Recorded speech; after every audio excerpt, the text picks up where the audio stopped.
was 11 years old. My only brother, who had just graduated from Union College, came home to die. Oh, a young man of great talent and promise. He was the pride of my father's heart.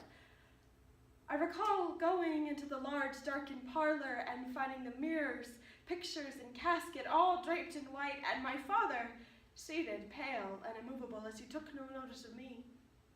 After standing a long while, I climbed upon his knee, when he mechanically put his arm about me, and with my head resting against his heart, we sat in silence. He, thinking of the wreck of his hopes and dreams and the loss of a dear son, and I, wondering what could be said or done to fill the void in his breast. At length he heaved a great sigh and said, "Oh, my daughter, I wish you were a boy." And throwing my arms about his neck, I replied, "I will try to be all that my brother was." And all that day and late into the night, I pondered the problems of boyhood. I thought that the chief thing to be done in order to equal boys was to be learned and courageous. So I decided to study Greek and mathematics. I learned to leap a fence on horseback, and I began to study Greek in an academy of boys who were much older than I. For 3 years, one boy stood at the front of the class, and I always stood next. 2 prizes were offered in Greek. I strove for one and took second. "Now," said I, "my father will be satisfied with me." Oh, I rushed into his office and laid my new Greek Testament, which was my prize, on his desk and exclaimed, "I got it!"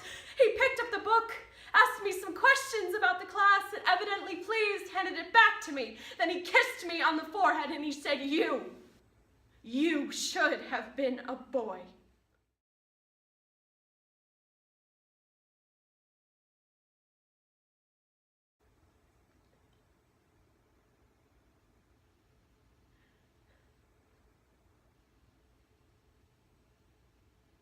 What?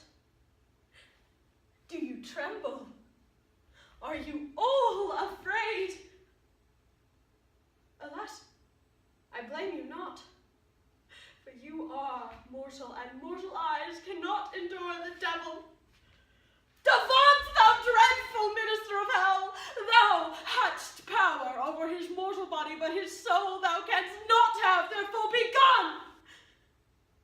For God's sake, hence, and trouble us not, for thou hast made the happy earth thy hell, filled it with thy cursing cries, and deep exclaims, "If thou delight to view thy heinous deeds, well then behold this pattern of thy butcheries." Oh, gentlemen, see, dead Henry's wounds, open their congealed mouths and bleed afresh.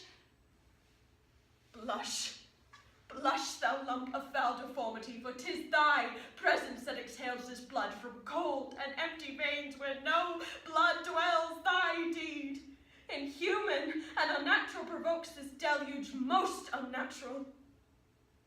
O God, which this blood made, revenge his death.